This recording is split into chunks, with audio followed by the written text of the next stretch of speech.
রাসূল করিম সাল্লাল্লাহু আলাইহি ওয়াসাল্লামের যে সকল সুন্নত রয়েছে, এই সুন্নত সমূহের মধ্যে বিশেষ একটি সুন্নত হলো মেসওয়াক। আজকের আমাদের আলোচ্য বিষয় হলো মেসওয়াকের গুরুত্ব এবং ফজিলত সম্পর্কে। মানুষ যখন কোনো কাজ করে, ওই কাজের ফজিলত না জানলে, ওই কাজের ফাজাইল না জানলে মানুষ ওই কাজ করতে চায় না, আগ্রহ জাগে না। তাই শুরুতেই মেসওয়াকের কিছু ফজিলত আমাদের জানা প্রয়োজন। কোনো ব্যক্তি যদি নিয়মিত মেসওয়াক করে, তাহলে এই মেসওয়াকের অনেক ফায়দা তথা উপকারিতা রয়েছে। ওলামায়ে কেরাম বলেন, মেসওয়াক করলে 70টা ফায়দা রয়েছে। সুবহানাল্লাহ। কতটা ফায়দা? 70টি ফায়দা রয়েছে। তোর মধ্যে সর্বনিম্ন যেই ফায়দা, যেই উপকারিতা, সেটা হলো হাদিসের ভাষ্য অনুযায়ী রাসূল করিম সাল্লাল্লাহু আলাইহি ওয়াসাল্লাম বলেন, আস-সিওয়াকু মুতহারাতুন লিল ফামি ওয়া মারদাতুন লিরাব্বি। মেসওয়াক করার দ্বারা মুখ পরিষ্কার হয়, মুখের পরিষ্কার পরিচ্ছন্নতা, মুখের দুর্গন্ধ দূরীভূত হয়। ওয়া মারদাতুন লিরাব্বি, এবং রব্বে কারিমের সন্তুষ্টি অর্জন হয়। সুবহানাল্লাহ। মেসওয়াকের মাধ্যমে রব্বে কারিমের সন্তুষ্টি লাভ করা যায়, নৈকট্যতা অর্জন লাভ করা যায়। তাহলে মেসওয়াক অনেক বড় এক হাতিয়ার, অনেক বড় এক হাতিয়ার আল্লাহ তাআলার সাথে সম্পর্ক তৈরি করার জন্য। দ্বিতীয় নাম্বার হলো মেসওয়াকের সবচেয়ে বড় যেই ফায়দা, যেই উপকারিতা, সেটা হলো আমরা যখন ইন্তেকাল করব, মালাকুল মউত যখন আমাদের সামনে উপস্থিত হবে, তখন মেসওয়াক করার কারণে, মেসওয়াকের আমলের ইহতিমাম করার কারণে রব্বে কারিম বলতেছেন, তখন তোমার ঈমানি হালাতে মৃত্যু হবে। সুবহানাল্লাহ। বলে এর চাইতে বড় নিয়ামত, এর চাইতে বড় দৌলত আর আমাদের কি হতে পারে? একটা মেসওয়াকের আমলের মাধ্যমে নবীর একটা আদর্শকে বাস্তবায়ন করার ক্ষেত্রে, নবীর একটা আদর্শকে জিন্দা করার কারণে বলতে সবচাইতে নিম্ন ফায়দা হলো যে মুখের দুর্গন্ধ আল্লাহ দূর করে দিবে এবং রব্বে কারিমের সন্তুষ্টি লাভের উপায় এবং মাধ্যম হবে। আর সবচেয়ে বড় যেই ফায়দা, ওই ফায়দা হলো আল্লাহ কালিমা শাহাদাতের মাধ্যমে বলে খাতেমা বিল খায়ের আমাদের আল্লাহ নসিব করবেন। সুবহানাল্লাহ। জীবনে যত নেক আমল করি, পাহাড় পরিমাণ আমলে আমার ভরপুর, যদি মৌতের সময় যদি আমার মতো একজন মানুষের যদি মৌতের সময় ঈমান নসিব না হলো, কালিমা নসিব না হলো, ঈমানি হালতে যদি আমার মৃত্যু না হয়, তাহলে আমার চাইতে আমার বাড়ির গাধাটা আমার চাইতে উত্তম।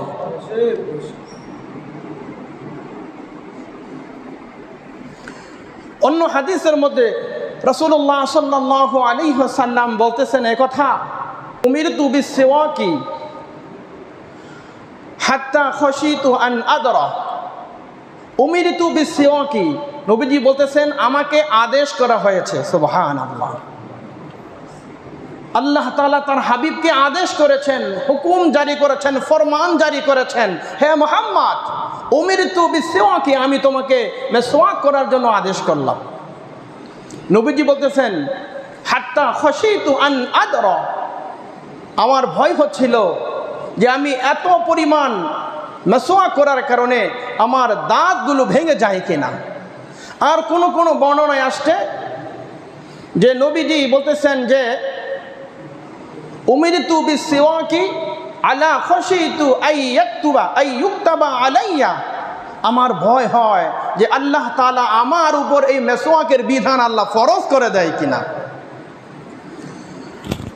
জনাবে মুহাম্মদুর রাসূলুল্লাহ সাল্লাল্লাহু আলাইহি ওয়াসাল্লামের কাছে জিবরাইল আমিন যতবার ওহী নিয়ে আসছেন, লাকাদ উমিরতু বিসওয়াকি আলা খাশিতু আলা যানানতু আন্নাহু আইয়ুনাজ্জিলা ফিল কুরআন আও ওয়াহয়িন।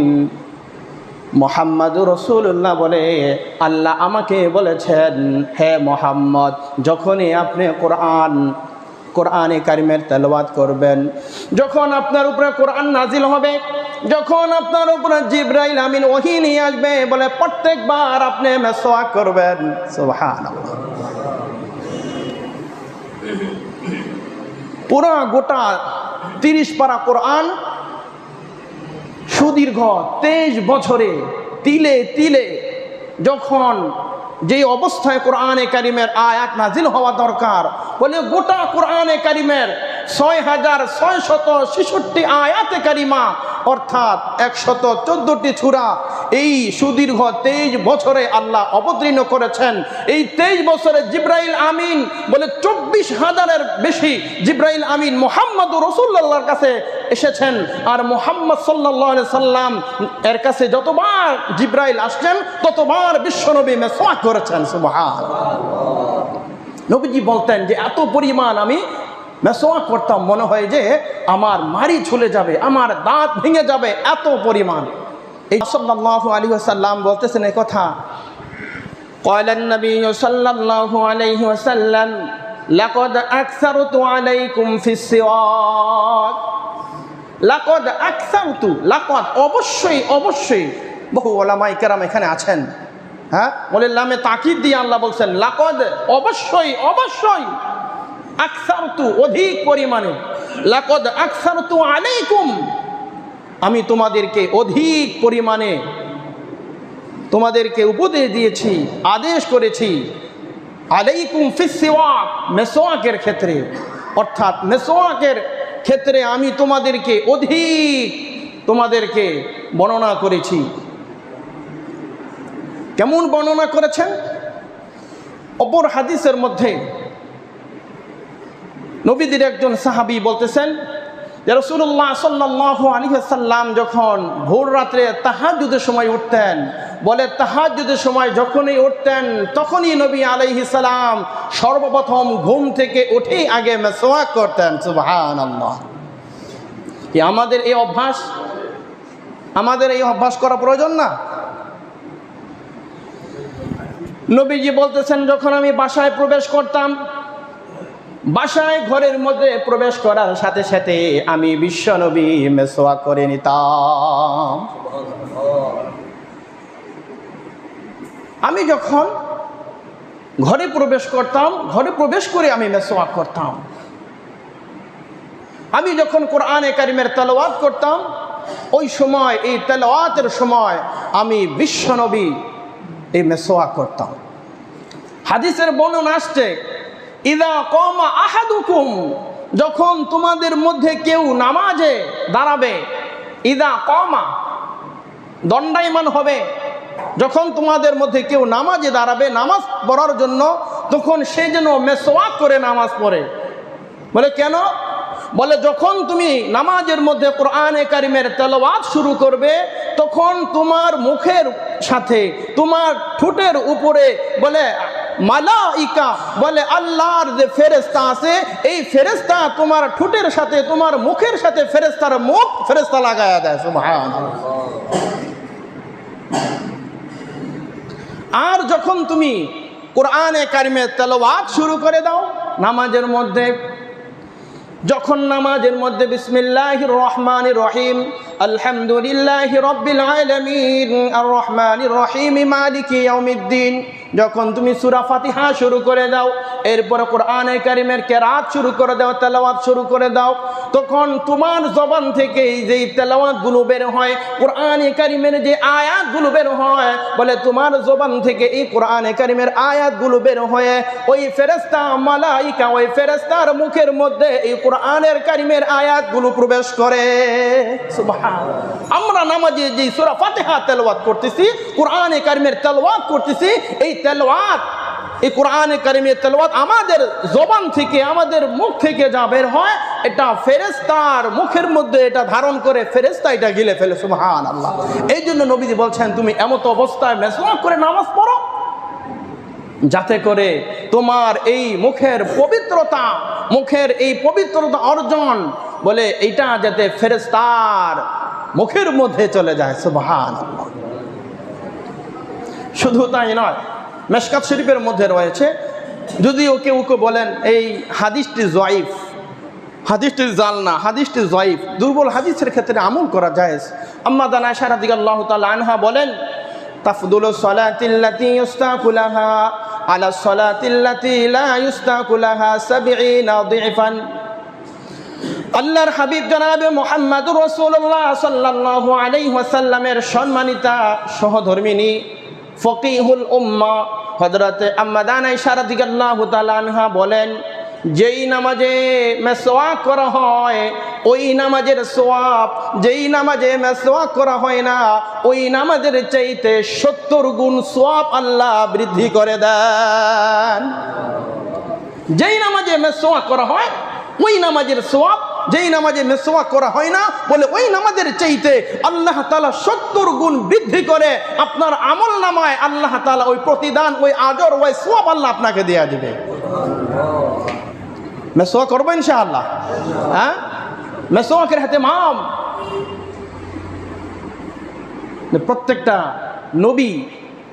প্রত্যেকটা নবী রাসূল এর ফিতরত ছিল। আল্লাহু আকবার। এত সুন্নতের পরেও রাসূলুল্লাহ সাল্লাল্লাহু আলাইহি ওয়াসাল্লাম আমাদেরকে বলতেছেন, উম্মত শোনো, এই উম্মতের ক্ষেত্রে বলতেছেন তোমরা এটাকে তোমাদের স্বভাবজাত বানিয়ে নাও, অভ্যাস বানিয়ে নাও।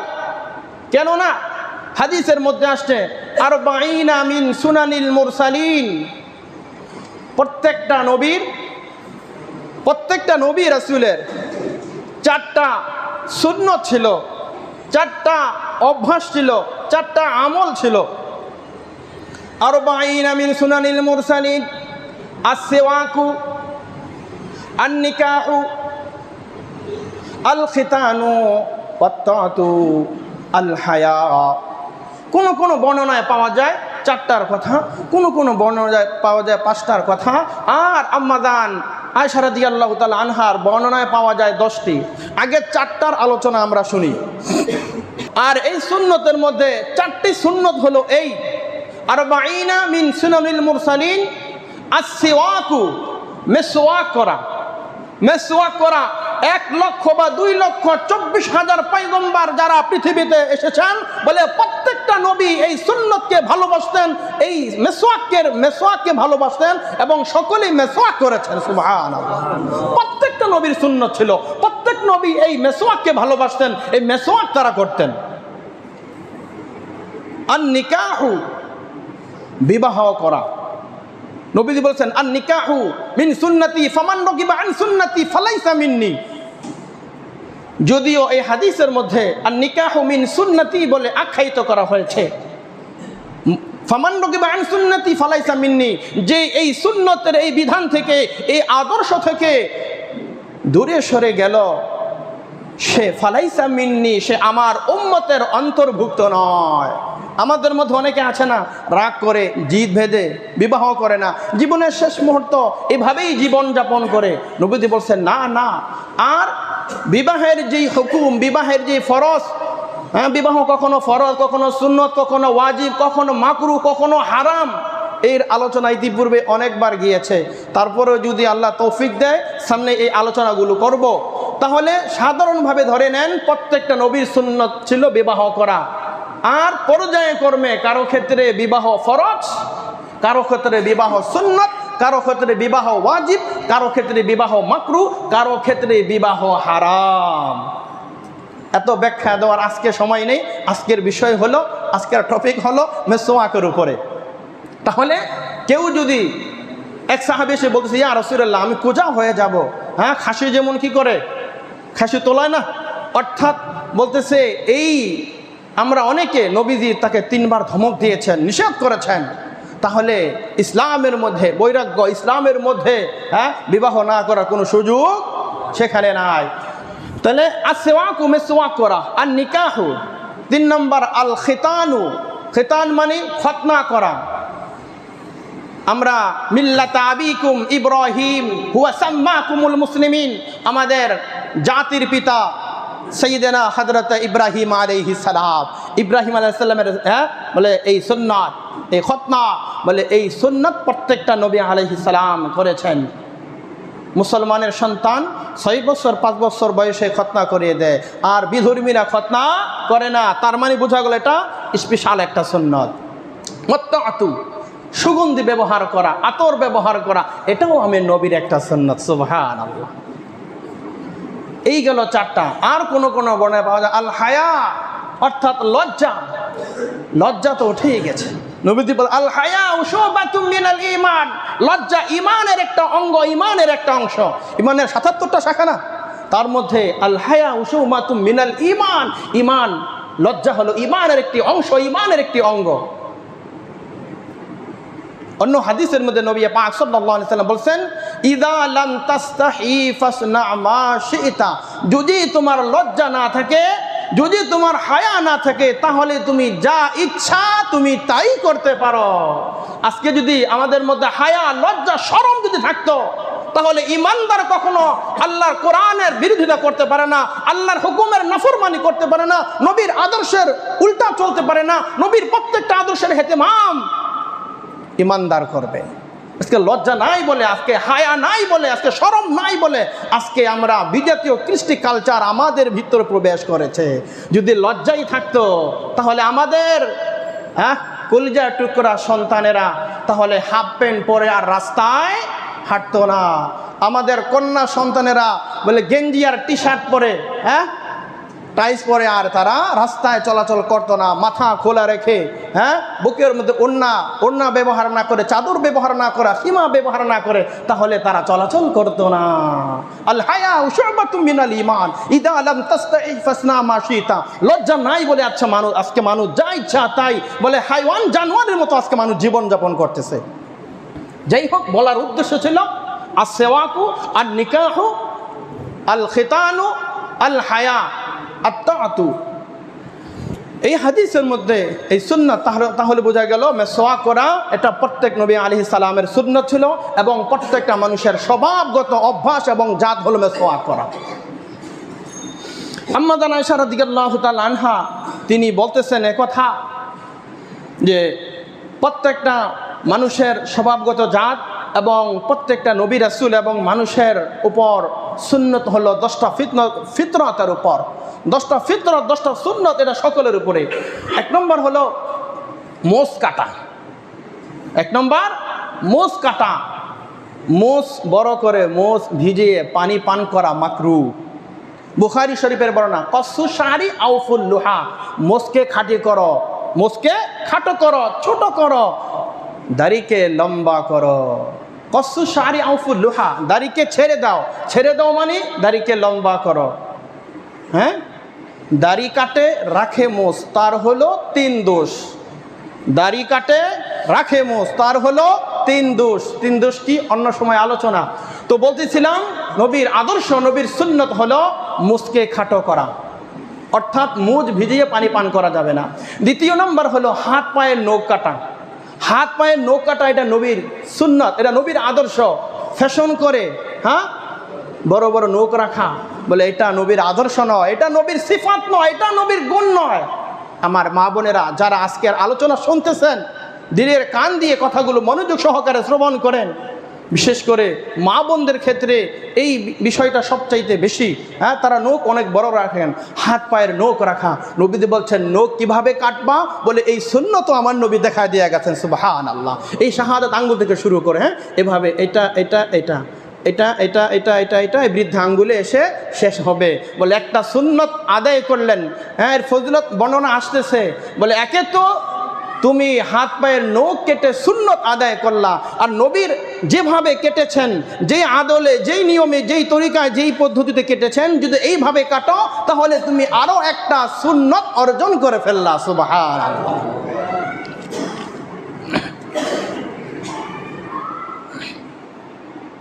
মোষ খাটো করা, হাত পায়ের নখ কাটা, শরীরের অবাঞ্ছিত যেসব পশম রয়েছে, বগলের পশম রয়েছে, নাভির নিচে পশম রয়েছে, বলে এগুলো কাটা বা উপড়ে ফেলা। অজুর সময় কুলি করা, নাকে পানি দেওয়া, সুগন্ধি ব্যবহার করা, মেসওয়াক করা, বলে যাবতীয় অপরাধের মধ্যে বলে সমস্ত নবী আলাইহিস সালামের এই সুন্নতগুলো ছিল। এই প্রত্যেকটা সুন্নত আমাদের আদায় করা, এর উপর ইহতিমাম করা আমাদের সকলের দায়িত্ব এবং কর্তব্য। বলে কেন? এবার আসেন হাদিসের মধ্যে চলে যাই, যে হাদিস খুতবাতে তেলাওয়াত করেছিলাম, বুখারী শরীফের বর্ণনা। হযরত আবু হুরায়রা রাদিয়াল্লাহু তাআলা আনহু বর্ণনা করেন, قال النبي صلى الله عليه وسلم لولا أن أشق على أمتي أو على الناس لأمرتهم بالسواك مع كل صلاة رواه البخاري। হযরত আবু হুরায়রা রাদিয়াল্লাহু তাআলা আনহু তিনি বর্ণনা করেন, রাসূলুল্লাহ সাল্লাল্লাহু আলাইহি ওয়াসাল্লাম বলতেছেন একথা, লাউলা আন আশুক্কু আলা উম্মতি, যদি আমার উম্মতের কষ্ট না হতো, যদি আমার উম্মতের কষ্ট না হতো, আও আলান নাসি, অথবা তোমাদের বা মানুষদের কষ্ট না হতো, লা আমারতুহুম, তাহলে আমি তোমাদেরকে বা তাদেরকে আমি আদেশ করতাম, বিসওয়াকি মা কুল্লি সালাতিন, প্রত্যেক নামাজের পূর্বেই তোমরা যেন মেসওয়াক করো। সুবহানাল্লাহ। ওহে আমার উম্মত, যদি তোমাদের কষ্ট না হতো তাহলে আমি বিশ্বনবী ঘোষণা দিতাম, আমি ফরমান জারি করে দিতাম, আমি আদেশ জারি করে দিতাম, আমি হুকুম করে দিতাম যে তোমরা প্রত্যেক নামাজের পূর্বেই তোমরা মেসওয়াক করো। নবী আলাইহিস সালাম নিজেই তো বলেছেন, লাকাদ উমিরতু ফি সিওয়াকি আলা খাশিতু আই ইউকতাবা আলাইয়া, আমার ভয় হচ্ছে যে আমাকে যেই পরিমাণ মেসওয়াকের আদেশ করা হচ্ছে, হুকুম করা হচ্ছে, না জানি আমি বিশ্ব নবীর উপরে এই মেসওয়াকের হুকুম ফরজ হয়ে যায় কিনা। সুতরাং আমি তোমাদের ব্যাপারে ভয় করতেছি, আশঙ্কা করতেছি যে যদি তোমাদের কষ্ট না হতো তাহলে প্রত্যেক নামাজের ক্ষেত্রে, প্রত্যেক নামাজের পূর্বে মেসওয়াক তোমাদের জন্য বাধ্যতামূলক করে দিতাম। আল্লাহু আকবার কাবীরা।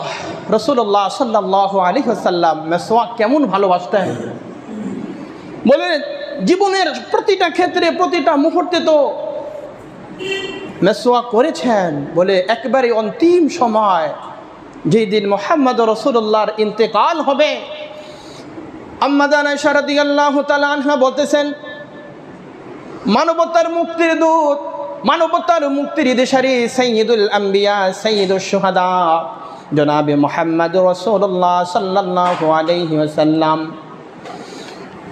তার যে স্ত্রীগণ ছিল পালা কর্মে, তিনি এক এক সময় এক একজন স্ত্রীর ঘরে তিনি অবস্থান করতেন, তিনি রাত্রি যাপন করতেন। হাবিবে কিবরিয়া আশরাফুল আম্বিয়া যখন আমার ঘরে পালা আসলো, রাত্রি জাগরণ করার যখন পালা আমার ঘরে আসলো, আমি আয়েশার ঘরে আসলো, নবীজি আমার উরুর মধ্যে নবীজি হেলান দিয়ে, আমার বুকের উপরে হেলান দিয়ে বসে। কোনো বর্ণনা পাওয়া যায় নবীজির উরে, আম্মা জান আয়েশার উরুতে নবীজি মাথা রেখেছেন।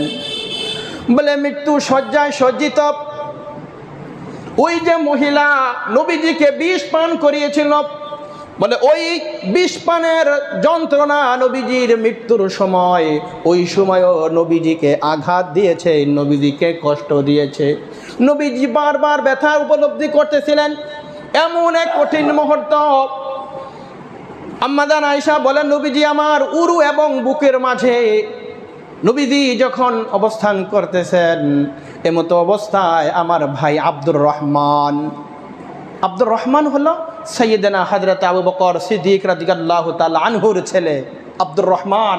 বলে আব্দুর রহমান ইতিমধ্যে আমাদের ঘরে, আমাদের হুজরায় প্রবেশ করলেন। আব্দুর রহমানের হাতে একটা মেসওয়াক ছিল। নবীজি বারবার চোখের ইশারায় আব্দুর রহমানের সেই মেসওয়াকের দিকে দৃষ্টিপাত করতেছেন, তিনি বারবার অবলোকন করতেছেন, দেখতেছেন। আম্মা জান আয়েশা আগেই জানতেন যে নবীজি মেসওয়াক সবচাইতে বেশি পছন্দ করতেন, অনেক বেশি পছন্দ করতেন। এই কথা আম্মা জান আয়েশা জানতেন। এই জন্য নবীজিকে জিজ্ঞাসা করলেন, ইয়া রাসূলুল্লাহ, আব্দুর রহমান আমার ভাই, আমার ভাই আব্দুর রহমান হাতে যে মেসওয়াক আছে, এই মেসওয়াকটি কি আপনাকে এনে দিব? নবীজি চোখের ইশারায় বুঝালেন অথবা মাথার ইশারার মাধ্যমে বুঝালেন, হ্যাঁ মেসওয়াক আমাকে এনে দাও। তখন আব্দুর রহমান থেকে মেসওয়াক এনে আম্মা জান আয়েশা রাদিয়াল্লাহু তাআলা আনহা বিশ্ব নবীর হাতে যখন দিলেন, এবার মেসওয়াক শক্ত হওয়ার কারণে নবীজিকে যখন দিয়েছেন, নবীজি তখন মেসওয়াক চিবিয়ে নরম করার সেই শক্তি, সেই সাধ্য নবীজির ছিল না। তখন আম্মা জান আয়েশা বলেন, তখন আমি নবীজির হাত থেকে মেসওয়াক নিয়ে ওই মেসওয়াকটাকে আমি চিবিয়ে নরম করে এরপরে বিশ্ব নবীকে দিয়েছি। আর নবীজির অন্তিম সময়, শেষ সময় বলে আমার লালা এবং মুহাম্মাদুর রাসূলুল্লাহর জবানের লালা মোবারক একসাথে একত্রিত হয়েছে। সুবহানাল্লাহ। বলে ওই সময় আমি যখন চিবিয়ে এই মেসওয়াক নরম করে দিয়েছি, নবীজি মৃত্যুর সময় ওই সময় মেসওয়াক করতেছেন। বলে ওই সময় মৃত্যুর যন্ত্রণা নবী পাক সাল্লাল্লাহু আলাইহি সাল্লামের এমন ছিল, বলে নবীজির পাশে একটি পানির পাত্র ছিল। নবীজি মৃত্যুর যন্ত্রণায় ছটফট করতেছেন, বেহুশ হয়ে গিয়েছেন, বারবার নিজের হাত মুবারক ওই পানির পেয়ালার মধ্যে এভাবে মারতেছেন, আর ওই পান পাত্র থেকে, পানির পেয়ালা থেকে পানি নিয়ে আবার নিজের চেহারা মুবারকে আবার বারবার মুছে দিচ্ছেন, অর্থাৎ নিজেকে শান্ত করতেছেন। এমন কঠিন এক সাকরাতের সময়, মৃত্যুর যন্ত্রণা বলে যখন শুরু হয়ে গেছে, বলে ওই সময় থেকে রাসূলুল্লাহ সাল্লাল্লাহু আলাইহি ওয়াসাল্লাম বলতেছে এই মৃত্যুর যন্ত্রণা, আর নবীজি দোয়া করতেছেন, আল্লাহুম্মা আইন্নি আলা সাকারাতিল মাউত, আল্লাহুম্মা হে আল্লাহ, আইন্নি আপনি আমাকে সাহায্য করেন, আমার জন্য সহজ করেন, আলা সাকারাতিল মাউত মৃত্যুর যন্ত্রণা আমার জন্য আপনি সহজ করেন, সহনীয় করেন, মৃত্যুর যন্ত্রণা আপনি আমার জন্য সহজ করে দেন। বারবার আল্লাহুম্মা আইন্নি আলা সাকারাতিল মাউত এই দোয়া পড়তেছেন, পেয়ালায় হাত মারতেছেন আর নিজের চেহারা মোবারক মুছতেছেন। বলে এই মৃত্যুর কঠিন মুহূর্তে যন্ত্রণার মধ্যেও নবীজি মেসওয়াক করতে ভুলেন নাই। এই মেসওয়াক করে এরপরে আল্লাহুম্মা রফিকুল আ'লা, এরপরে তার প্রিয় বন্ধু বলতেছে আমার সবচাইতে প্রিয় বন্ধুকে আমি সবচাইতে বেশি পছন্দ করি। এরপরে নবীজি দুনিয়া থেকে বিদায় নিলেন। ইন্না লিল্লাহি ওয়া ইন্না ইলাইহি রাজিউন। ইয়া রব্বি সাল্লিম, ইয়া রব্বি সাল্লি ওয়া সাল্লিম দাইমান আবাদা আলা খালকি খায়রিল কুল্লিহিম। রাসূলুল্লাহ সাল্লাল্লাহু আলাইহি ওয়াসাল্লাম বলে জীবনের শেষ মুহূর্তে একবার অন্তিম সময়, বলে এই সময়ও নবীজি মেসওয়াককে ভুলেন নাই, নবীজি এই মেসওয়াক করতে ভুলেন নাই। নবীজি যেহেতু ওই সময় মেসওয়াক করতে ভুলেন নাই, এত মেসওয়াকের প্রতি গুরুত্ব দিয়েছেন, এত তাকিদ দিয়েছেন, সেই মেসওয়াক আমাদের করার দরকার কিনা? হ্যাঁ, মেসওয়াক করবো ইনশাআল্লাহ। হ্যাঁ, 5 ওয়াক্ত নামাজে মেসওয়াক করবো ইনশাআল্লাহ। নিজের ভাষায় একটা মেসওয়াক রাখতে হবে, অফিসে একটা মেসওয়াক রাখতে হবে। আমরা যারা আছি আমাদের খানকায়, অর্থাৎ আমাদের মসজিদে, আমাদের হুজরাখানায় একটা মেসওয়াক, বাসায় একটা মেসওয়াক, পকেটে একটা মেসওয়াক থাকে। বলে সর্ব অবস্থায় সব সময় নবীর এই আদর্শকে, নবীর এই সুন্নতকে জিন্দা করা আমাদের দায়িত্ব এবং কর্তব্য। বলে সুন্নতকে, আদর্শকে পালন করলে, বাস্তবায়ন করলে কি ফায়দা, কি লাভ হবে? নবী করিম সাল্লাল্লাহু আলাইহি ওয়াসাল্লাম হাদিসে পাকের মধ্যে আজ থেকে ১৫০০ বছর পূর্বে দীপ্ত কণ্ঠে আমাদেরকে ঘোষণা করেছেন একথা, ক্বালান নবী সাল্লাল্লাহু আলাইহি ওয়াসাল্লাম মান তামাসসাকা বিসুন্নতি ইনদা ফাসাদি উম্মতি ফালাহু আজরু মিআতি শাহীদিন। আল্লাহর পয়গম্বর জনাবি মুহাম্মদুর রাসূলুল্লাহ সাল্লাল্লাহু আলাইহি ওয়াসাল্লাম বলতেছেন, উম্মত, ও আমার উম্মতেরা শোনো, ফিতনা ফাসাদের জমানায় মান তামাসসাকা বিসুন্নতি ইনদা ফাসাদি উম্মতি, ফিতনা ফাসাদের জমানায় যদি তোমরা আমার কোনো একটা সুন্নতকে বাস্তবায়ন করো, আমার একটা সুন্নতকে ভালোবাসো, একটা সুন্নতকে জিন্দা করো, তাহলে আমি বিশ্ব নবীর ঘোষণা হলো ফালাহু আজরু মিআতি শাহীদিন, 100 গলা কাটা শহীদের সওয়াব আমি আল্লাহ তোমাদের আমলনামায় দিয়া দিব। একটা সুন্নতকে যদি কেউ বাস্তবায়ন করে, একটা সুন্নতকে যদি ভালোবাসে, একটা সুন্নতকে যদি জিন্দা করে, তাহলে 100 গলা কাটা শহীদের সওয়াব আল্লাহ তাআলা আপনার আমার আমলনামার মধ্যে আল্লাহ তাআলা দিয়ে দিবেন। নবীজি অপর হাদিসের মধ্যে বর্ণনা করেছেন, মান আহাব্বা সুন্নতি ফাকাদ আহাব্বানি ওয়া মান আহাব্বানি কানা মাই ফিল জান্নাহ। যে ব্যক্তি আমি নবীর সুন্নতকে ভালোবাসলো সে আমি বিশ্ব নবীকে ভালোবাসলো, আর যে আমি বিশ্ব নবীকে ভালোবাসলো কানা মাই ফিল জান্নাহ, সে আমি নবীর সাথে জান্নাতে প্রবেশ করবে। সুবহানাল্লাহ।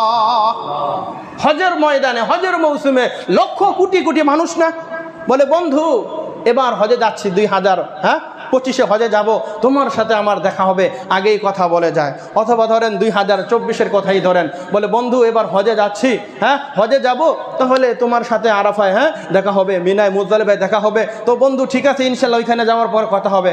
আচ্ছা ঠিক আছে, বলে আরাফার ময়দানে দেখা হয় নাই, মিনায় দেখা হয় নাই, মুজদালিফায় দেখা হয় নাই, বলে তাওয়াফে খানায় কাবা হেরাম শরীফে দেখা হয় নাই। হজে থেকে আসার পরে বলতেছে, বন্ধু এত চেষ্টা করলাম, এত ফিকির করলাম, কোনোভাবেই তোমার সাথে বলে আরাফায় মিনায় মুজদালিফায় খানায় কাবা কোথাও তো তোমার সাথে দেখা হলো না। বলতেছে দুনিয়ার লক্ষ কোটির মধ্যে বন্ধুর সাথে বন্ধুর দেখা হলো না, বন্ধুর সাথে বন্ধুর মোলাকাত হলো না, সাক্ষাৎ হলো না, কোনো অভিবাদন হলো না। আর বিশ্বনবী বলতেছেন যে কানা মাই ফিল জান্নাহ, যদি আমার একটা সুন্নতকে ভালোবাসো, একটা আদর্শকে ভালোবাসো, একটা সুন্নতকে যদি জিন্দা করো, আমি বিশ্বনবীর ঘোষণা হলো কানা মাই ফিল জান্নাহ, উম্মত আমার সাথে একই সাথে তোমরা জান্নাতে থাকবে। সুবহানাল্লাহ। নবীর একটা সুন্নতকে যদি ভালোবাসেন, একটা সুন্নতকে বাস্তবায়ন করেন।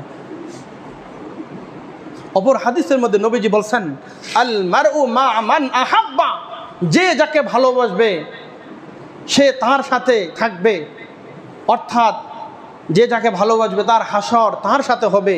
বলে এই হাদিস যখন নবীজি বর্ণনা করেছেন, বলে হযরত সাহাবায়ে কেরাম ইতিপূর্বে এত খুশি আর কখনো হন নাই যত খুশি হয়েছেন এই হাদিসটা শোনার পরে। এক সাহাবী এসে বলছে, ইয়া রাসূলুল্লাহ, আমি যদি আপনাকে সবচেয়ে বেশি ভালোবাসি তাহলে কি আমি আপনার সাথে জান্নাতে থাকবো? আমার হাসর আমার নাসর, তাহলে আমার কিয়ামত কি আপনার সাথে সংগঠিত হবে? মুহাম্মদ রাসূলুল্লাহ বলেন, হ্যাঁ হ্যাঁ, যদি তোমরা আমি বিশ্বনবীকে মুহাব্বত করো, ভালোবাসো, তাহলে আমার সাথেই তোমাদের হাসর হবে। সুবহানাল্লাহ। তখন সাহাবায়ে কেরাম নিজের জীবনের চাইতে তাদেরকে সবচাইতে বেশি ভালোবেসেছেন। এজন্য জীবনে প্রতিটা ক্ষেত্রে প্রতিটা মুহূর্তে বলে সুন্নতকে বাস্তবায়ন করার প্রয়োজন। আজকে দেখা যাচ্ছে আমাদের পকেটের মধ্যে কত বড় এক মোবাইল থাকে, মানিব্যাগ থাকে, চশমা থাকে, আরও কত কিছু থাকে, কিন্তু নবীজির আদর্শ একটা বলে ইস্তিনজা করার পরে আমরা ঢিলা কুলুপ ব্যবহার করার জন্য একটু টিস্যু লাগবে, তিনজনের কাছে খুঁজি, ভাই টিস্যু আছে, টিস্যু আছে, বলে টিস্যু নাই ভাই, টিস্যু নাই। আমাদের পকেটে টিস্যু থাকে না, আমাদের পকেটে একটা মেসওয়াক সেখানে আমাদের পকেটে থাকে না। আল্লাহ, মেসওয়াক বলে সব কিছু আমাদের কাছে আছে, কিন্তু নবীর একটা আদর্শ আমার কাছে নাই। তুমি দুনিয়াতে সব কিছু পেয়েছ, টাকা পয়সা ধন সম্পদ বাড়ি গাড়ি অট্টালিকার সব কিছু পেয়েছ, রব্বে কারিমকে পাও নাই, তাহলে তুমি গোড়ার ডিম কোনো কিছুই তুমি পাও নাই, পৃথিবীর কোনো কিছু তুমি পাও নাই, রব্বে কারিমকে তুমি পেয়েছ, বলে তাহলে তুমি সব কিছু পেয়ে গেছ। নবীজি ঘোষণা করেছেন আমার সাথে জান্নাতে থাকবে। বলে কেন? বলে একজন কলেজ ভার্সিটির ছাত্র যখন সে দাঁড়িয়ে রাখে, কিরে দোস্ত জঙ্গি হয়ে গেছ, আলবদর হলে কবে, কত কথা বলে। এই যে যুবক কত ধৈর্যশীল, কত সহনশীল, কত ধৈর্যের পরিচয় দেয়, তার বন্ধু বান্ধব তার বান্ধবীরা কত তিরস্কারমূলক কথা তাকে বলে, কিরে দোস্ত কাঠমূল্য হয়ে গেছ, কবে আবার দাঁড়িয়ে রাখলি, আবার মেসওয়াক, আবার টুপি, আবার তসবি, বলে কত তিরস্কার করে। বলে এই যে এত ভর্ৎসনা, এত সবর, এত তিরস্কার তুমি সহ্য করেছ, কন্ট্রোল করেছ, হজম করেছ, এই জন্য নবীজি বলছে এতগুলা কষ্ট সহ্য করেছে, এই জন্য আমি বিশ্বনবীর ঘোষণা হলো কানা মাই ফিল জান্নাহ। আল্লাহু আকবার। সুন্নত কলেজের ছাত্র মারা গিয়েছে, বলছে হায় হায় এ মুসলমান নাকি দেখো, বলে তখন যখন তাকে চেক করা হয় যে দেখে তার পকেটে টিস্যু আর মেসওয়াক, বলে নিঃসন্দেহে সে মুসলমানের সন্তান। বিগত অনেক বছর আগে আরেকবার বলেছিলাম, আমাদের ওদিকে এক সময় অনেকগুলো ডাকাত দিয়েছিল, তাদেরকে হ্যাঁ, তার মধ্যে 4 জনকে সবাই পিটিয়ে মেরে ফেলেছে। তখন চিন্তা করতেছে এখন তার সুন্নতের কোনো লেশ নাই, তাকে চিতা দিবে না মাটি দিবে, চিতা দিবে না মাটি দিবে। থানা থেকে লোক আসছে প্রশাসন, মহিলাদেরকে বলে সরেন, চাপেন। মহিলাদেরকে সরিয়ে দিয়ে তখন সদর উঠানো হয়েছে, দেখা হয়েছে আল খিতান, খতনা করা না খতনাবিহীন। হ্যাঁ, বলে মরার পরে কি বেউজ্জতি, কি জিল্লতি। আর যদি আপনার চেহারার মধ্যে লোহা, মুসকে খাটা করো, দাড়িকে লম্বা করো, যদি কমসে কম নবীর আদর্শ যদি আপনার 3.5 হাত বডির মধ্যে যদি বাস্তবায়ন থাকে, তাহলে কমসে কম মৃত্যুর পরেও আপনাকে এই অপমান, এই বেউজ্জতি আপনাকে হতে হবে না, আপনার সতর্কে খোলা হবে না। এমন এক জায়গায় ইন্তেকাল হয়ে যেখানে কেউ আপনাকে চেনে না, হয় না অনেক সময়, কেউ আপনার কোনো খোঁজখবর পায় না। এখন আপনাকে মুসলমান মাটি দিবে না হিন্দুরা আপনাকে চিতা দিবে, কি করবে? নিরুপায় হয়ে মহিলাদেরকে সরিয়ে দিয়ে আমরা ছিলাম সেখানে উপস্থিত। তখন তাকে খুলে দেখা হলো, চেক করা হলো, হ্যাঁ মুসলমান না হিন্দু, কোন ধর্মের অবলম্বী। বলে যেই ধর্মের অবলম্বী সেই ধর্ম অনুযায়ী তাকে কাজ করা হয়েছে। এর জন্য নবীর একটা সুন্নত আপনার ইজ্জতকে বাড়িয়ে দিতে পারে, আপনাকে জিরু থেকে হিরু করে দিতে পারে। নবীজির একটা সুন্নত বাস্তবায়ন করলে হয়তোবা এই সুন্নতের এই আদর্শে আল্লাহ আপনাকে মাফ করে কিয়ামতের কঠিন ময়দান আপনাকে নাজাতের উসিলা আর ব্যবস্থা আল্লাহ আপনাকে বানায় দিতে পারে। এর জন্য মেসওয়াক করবো ইনশাআল্লাহ। যাদের মেসওয়াক আছে তো আলহামদুলিল্লাহ ভালো, যদি মেসওয়াক না থাকে, আজকে শুধু একটা বিষয়ের উপর আলোচনা করলাম। দীর্ঘ 2.5 থেকে 3 মাস পর্যন্ত নবীর জীবন আদর্শ বাস্তবায়ন হয়ে আসছে, আলোচনা ধারাবাহিক চলে আসতেছে। তো আজকের বিশেষ একটি মুহূর্ত, মেসওয়াকের গুরুত্ব এবং ফজিলত সম্পর্কে অনেক আলোচনা আমরা শুনেছি। নবীজি স্পষ্ট বলেছে, লাকাদ আকসারতু আলাইকুম ফিস সিওয়াক, মেসওয়াক সম্পর্কে অধিক বর্ণনা আমি তোমাদেরকে করেছি। সুতরাং মেসওয়াকের হেতেমাম করার প্রয়োজন, মেসওয়াক করার প্রয়োজন। এজন্য আমরা সকলে মেসওয়াক করব ইনশাআল্লাহ। আল্লাহ রাব্বুল আলামিন নবীজির যেই সুন্নত রয়েছে, আদর্শ রয়েছে, এই আদর্শের মধ্যে অন্যতম একটা আদর্শ হলো মেসওয়াক করা। মেসওয়াক করে দেখান না, এর মধ্যে কি ফায়দা? যদি ফায়দা না হতো, হাদিসের মধ্যে এমন আসছে নবীজি বালিশের কিনারায় নবীজি মেসওয়াক রাখতেন। ঘুম থেকে যখনই উঠতেন তখনই তিনি ঘুম থেকে উঠেই তিনি মেসওয়াক করতেন। আমরা যারা ব্রাশ করি, সুন্নত হলো আগে উঠে মেসওয়াক করা, মেসওয়াক করেই করে এরপর আপনি ব্রাশ করেন, সমস্যা নাই। এটাও নবীর সুন্নত, আগে আদায় হয়ে গেল, পরে ব্রাশ করেন, সমস্যা নাই। আল্লাহ রাব্বুল আলামিন আমাদের আজকের এই আলোচনা থেকে বুঝার এবং আমল করা তৌফিক আল্লাহ দান করুন।